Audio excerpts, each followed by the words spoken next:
കമലിൻ്റെ സിനിമകളിലെ പാട്ടുകളെ എടുത്താൽ നമുക്ക് ഒരു സമാഗമൊന്നും പോരാ അതിന്.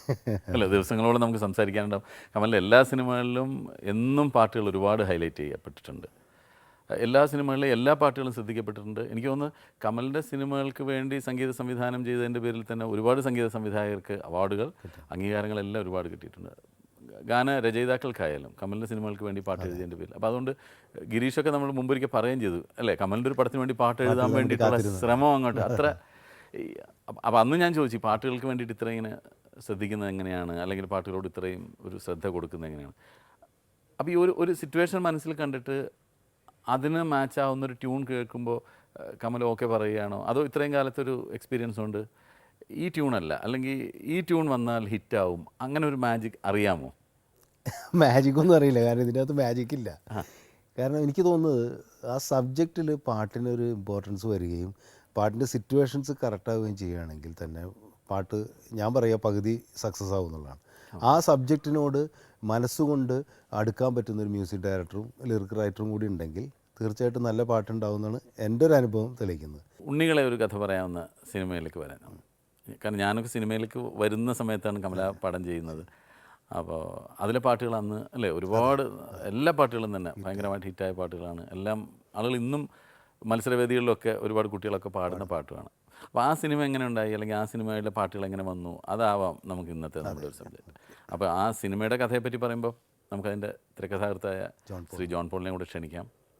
ഉണ്ണികളെ ഒരു കഥ പറയാം എന്ന ചിത്രത്തിൻ്റെ തിരക്കഥ എഴുതിയ ശ്രീ ജോൺ പോൾ, ആ സിനിമ മാത്രമല്ല കമലിൻ്റെ മറ്റു പല പടങ്ങൾക്കും തിരക്കഥ എഴുതിയ ശ്രീ ജോൺ പോളാണ് ഇന്ന് ഉണ്ണികളെ ഒരു കഥ പറയാമെന്ന സിനിമയുടെ കഥ പറയുമ്പോൾ നമുക്ക് അതിഥിയായി അദ്ദേഹത്തെ കൂടെ ക്ഷണിക്കാം. ശ്രീ ജോൺ പോൾ, നമ്മൾ ഉണ്ണികളെ ഒരു കഥ പറയാം എന്ന സിനിമയാണ് നമ്മുടെ ഇന്നത്തെ ഒരു സബ്ജക്റ്റായിട്ട് എടുത്തിട്ടുള്ളത്.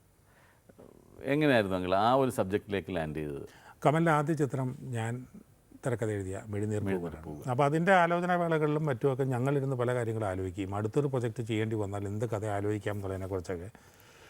മുമ്പിൽ ഒരു വ്യക്തമായ നിർമ്മാണ പശ്ചാത്തലങ്ങളൊന്നുമില്ല എങ്കിലും ഇപ്പോൾ മിഴിനീർ പൂവുകളുടെ ചിത്രീകരണ ഘട്ടത്തിലേക്ക് കിടക്കുന്നതിന് മുമ്പ് തന്നെ ഞാനും കമലും കൂടെ ഒരുമിച്ചിരിക്കുമ്പോൾ പലപ്പോഴും പല സാധ്യതകൾ ആലോചിച്ച് നോക്കുമ്പോൾ നമ്മൾ പല കഥകൾ ആലോചിച്ച് ഞങ്ങൾക്കിടയിൽ എത്തിപ്പെട്ട ഒരു കോമൺ ലാൻഡിങ്ങാണ് ഇതിൻ്റെ ഒരു കഥാബീജം എന്ന് പറയുന്നത്. അന്ന് കമലിൻ്റെ മിഴിനീർ പൂവുകൾ ചിത്രീകരണം തുടങ്ങിയിട്ടേ ഉള്ളൂ.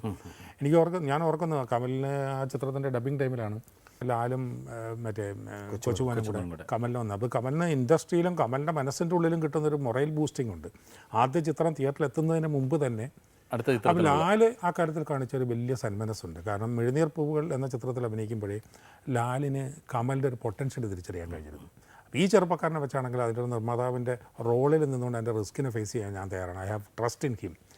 അതൊക്കെ അന്നത്തെ ഒരു കാലഘട്ടത്തിൽ ഒരു അപ്കമിങ് ഫിലിം മേക്കർക്ക് കിട്ടാവുന്ന ഏറ്റവും വലിയ ഒരു എന്താ പറയുക പിൻബലമാണ്. അതൊരു എവിടെ നിന്ന് തുടങ്ങി അതിൻ്റെ ഒരു സബ്ജക്റ്റ്? ഇപ്പോൾ അതിപ്പോൾ അന്നത്തെ ഒരു ഫിലിം മേക്കിങ്ങിന്, അന്നത്തെ ഒരു എന്താ പറയുക, ഒരു മധ്യവർത്തി സിനിമയിലെ നല്ല സിനിമകളുടെ മേക്കിങ്ങിൻ്റെ ഒരു പശ്ചാത്തലം കൂടി ഉണ്ട് അതിൽ. തിരക്കഥാകൃത്ത് അല്ലെങ്കിൽ കഥാകൃത്ത് വന്നൊരു കഥ പൂർണ്ണമാക്കിയ ശേഷം സംവിധായകനോട് പറയുക, സംവിധായകനത് ഇഷ്ടപ്പെട്ടതിന് ശേഷം തൻ്റേതായ രീതിയിൽ ചിത്രീകരിക്കുക, അങ്ങനെ ഒരു സംവിധാനമല്ല ഞാൻ അനുശീലിച്ച് വന്നത്.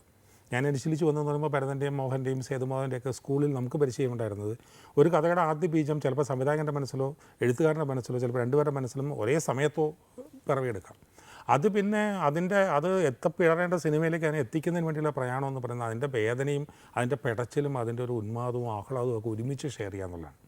രണ്ട് ശരീരത്തിൽ നിന്നുകൊണ്ട് രണ്ട് മനസ്സുകൾ ഒരേ ബിന്ദുവിലേക്ക് ഒരുമിച്ച് അതിൻ്റെ എല്ലാ പിടച്ചിലും അനുഭവിച്ചുകൊണ്ട് രണ്ട് തലച്ചോറുകളിലൂടെ എത്തിപ്പെടേണ്ട ഒരു കോമൺ സ്ഥലത്ത് എത്തിപ്പെടുക എന്ന് പറയുന്ന ഒരു ചലച്ചിത്ര കളരിയിലാണ് ഞാൻ അനുശീലിച്ച് വന്നത്. ഭാഗ്യവശാൽ കമൽ PN അടുത്ത് എൻ്റെ അടുത്ത് വന്ന് പെടുമ്പോൾ ചെന്ന് വർക്ക് ചെയ്യുന്നത് മുഴുവൻ സേതുമാധവൻ്റെയും ഭരതൻ്റെയൊക്കെ കൂടെയാണ്. അപ്പോൾ അവരിൽ നിന്ന് കമലിന് ആ ഒരു പാരമ്പര്യത്തിൻ്റെ തുടർച്ചക്കാരനാവാനും കൂടെ കഴിഞ്ഞു. ഏതാണ്ട് അതേ ശൈലിയിൽ തന്നെയാണ് ഞങ്ങളിത് വർക്ക് ചെയ്തിട്ടുള്ളത്. ഇപ്പോൾ മിഴിനീർ പൂവുകൾ ഞങ്ങൾക്ക് നിർമ്മാതാക്കൾ നിർദ്ദേശിച്ച ഒരു കഥയിൽ നിന്ന് ആരംഭിക്കേണ്ടിയിരുന്നു. ഇതിന് ആ ഒരു ലിമിറ്റേഷൻ ഇല്ലായിരുന്നതുകൊണ്ട് ഈ കഥയുടെ ആദ്യ ബീജം കമലിൻ്റെ മനസ്സിലാണോ എൻ്റെ മനസ്സിലാണോ ആദ്യം പിറവിയെടുത്തതെന്ന് ചോദിച്ചാൽ എനിക്ക് വ്യക്തമായിട്ട് ഉത്തരം പറയാൻ പറ്റില്ല, കമലിനും പറയാൻ പറ്റില്ല. അത് ഞങ്ങളുടെ രണ്ടുപേരുടെയും മനസ്സിൽ ഇതാണ് നിങ്ങൾക്ക് ചെയ്യാനുള്ള സിനിമ എന്ന് പറഞ്ഞ് ആരോ ചൂണ്ടിക്കാണിച്ചു തരുന്ന പോലെ ഒരേ സമയത്ത് പിറവിയെടുക്കുകയും പിന്നെ അതിൽ എപ്പോഴും എൻ്റെ അടുത്ത് ഞാൻ ഗുരുസ്ഥാനത്ത് കാണുന്ന ഭരതം പറയാറുള്ള ഒരു കാര്യം, ഒരു തിരക്കഥ എന്ന് പറയുന്നത് ഒരു സംവിധായകൻ ഒരു കഥ, ഈ കഥയാണ് എനിക്ക് ചെയ്യാനുള്ള സിനിമ എന്ന് പറയുമ്പോൾ ആ സംവിധായകൻ്റെ ഉപബോധ മനസ്സിൽ അയാൾക്ക് പോലും വെളിപ്പെടാതെ ആ ചിത്രത്തിൻ്റെ പൂർണ്ണമായ എല്ലാ അനാവശ്യ വസ്തുക്കളും ഛേദിച്ച് കളഞ്ഞ പൂർണ്ണമായ ദ പെർഫെക്റ്റ് സ്ക്രീൻ പ്ലേ ഉണ്ട്. പിന്നെ തിരക്കഥാകൃത്തുമായി ചർച്ച ചെയ്ത് സംഭവിക്കുന്നത് എങ്ങനെയാണെന്ന് പറഞ്ഞാൽ ആ തിരക്കഥയുടെ ഭാഗമല്ലാത്തതെല്ലാം ചർച്ചയിലൂടെ നിരാകരിച്ച് ഒഴിവാക്കുമ്പോൾ ആ തിരക്കഥ താനെ തൻ്റെ ബോധ മനസ്സിലേക്ക് തെളിഞ്ഞു വരുന്നു എന്നുള്ളതാണ്. അതിന് അദ്ദേഹം അവലംബിച്ചിരുന്ന മൈക്കലാഞ്ചലോയുടെ ഒരു ഉദാഹരണത്തെയാണ്. മൈക്കലാഞ്ചലോയുടെ മുമ്പിൽ വലിയ ശിലകൾ കൊണ്ടുവന്നിടുമ്പോൾ ഓരോ ശിലയും തട്ടി തലോടിക്കൊണ്ട് പറയും, you are Peter, you are David, you are Goliath, you are Moses. അപ്പോൾ അദ്ദേഹം പറയുന്നത് വിശ്വശില്പി, പ്രപഞ്ചത്തിൻ്റെ ശില്പി ഈ ശിലകളിൽ ഈ പറയുന്ന ദാവീദിൻ്റെയും ഗോലിയത്തിൻ്റെയും മോസസിൻ്റെയും എല്ലാം ശില്പങ്ങൾ കൊത്തിവെച്ചിട്ടുണ്ട്. അതിൻ്റെ ഭാഗമല്ലാത്തത് ചിസ്രി ചെയ്ത് കളയുക, ചിന്തിക്കളയുക എന്ന് പറയുന്ന ധർമ്മമാണ് എനിക്കുള്ളത്. ഇത് എല്ലാ ക്രിയേഷനെ സംബന്ധിച്ചിടത്തോളം ബാധകമാണ്. നമ്മളിപ്പോൾ സംഗീതമായിട്ട് ബന്ധപ്പെട്ട് പറയുമ്പോൾ ഒരു സംഗീത സംവിധായകൻ, നമ്മുടെ ഔസേപ്പച്ചൻ ഇപ്പോൾ നമ്മൾ ഇതിൽ പ്രത്യേക സിറ്റുവേഷൻ പറയുമ്പോൾ ഔസേപ്പച്ചൻ പല ട്യൂണുകളിലൂടെ പരതി എത്തുന്നത് ഈ പ്രത്യേക സന്ദർഭം ആവശ്യപ്പെടുന്ന ഒരു ഈണമുണ്ട്. ആ ഈണത്തിലേക്ക് ഔസേപ്പച്ചൻ്റെ ആത്മാവ് ചെന്ന് എത്തിപ്പെടുന്നതിന് കൂടെ നിൽക്കുന്നവരും ഔസേപ്പച്ചനും കൂടെ ചേർന്ന് ഒരുമിച്ച് നടത്തുന്ന ഒരു അന്വേഷണമാണ്. അതിൽ വേണ്ടെന്ന് വയ്ക്കുന്ന ട്യൂണുകളാണ് ഞാൻ നേരത്തെ തിരക്കഥയിൽ പറഞ്ഞ പോലെ നമ്മൾ നിരാകരിച്ച് കളയുന്ന ആ സിനിമയുടെ ഭാഗമല്ലാത്ത അംശങ്ങൾ.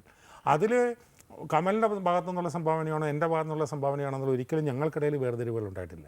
എൻ്റെ മേക്കിംഗ് ടൈമിൽ കമലിന് പല സീൻസും തിരുത്തേണ്ടി വന്നിട്ടുണ്ടാകും. അത് തിരുത്താൻ കമൽ ബാധ്യസ്ഥനാണ്, കമലിന് അതിന് അധികാരമുണ്ട്. കാരണം അത് എൻ്റെയും കമലിൻ്റെയും കൂടെ ഉള്ള സർഗീയതയുടെ റിഫ്ലക്ഷൻസ് ആയിട്ടാണ് കണ്ടത്. അത്തരത്തിലുള്ളൊരു സഹവർത്തിത്വം ഇന്ന് നമ്മുടെ മലയാള സിനിമയിൽ അത്രത്തോളം ഉണ്ട് എന്നുള്ളിടത്താണ് നമ്മൾ പലപ്പോഴും ദുഃഖബോധം.